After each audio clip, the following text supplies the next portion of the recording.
Ons sien uit na vanoggend hier by AGS Kriel by Pastoor Bertus Lies. Hier is Pastoor Betty besig om ons sake reg te kry. Hier is Anne-Marie.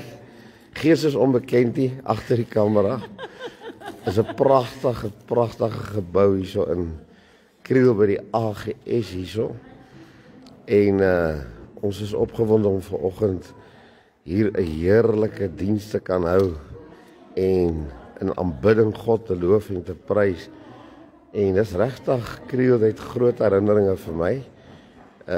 Dis nou Dr. Chris Marx wat hier gesels en ons is nou, is 'n lekker koelerige oggend. Dis 'n bietjie anders as in Pretoria, maar dis eintlik lekker.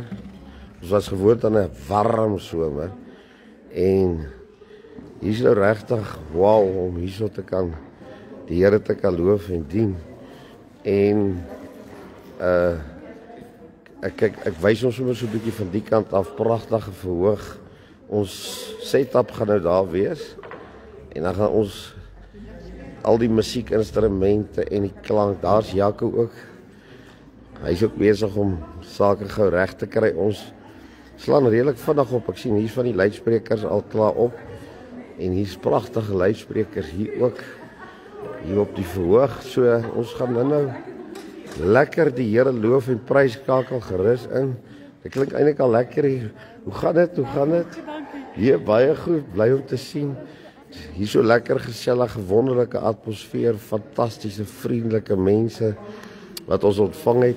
Gaan dit goed? Welkom. Dan gaan nou kennis, bly om te sien. En ja, nee, ons sien later weer.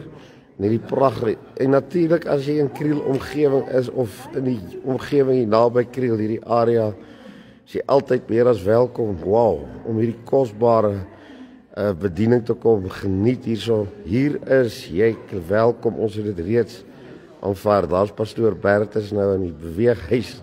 Ek sien hy's in aksie en as die Here wil gaan ons nou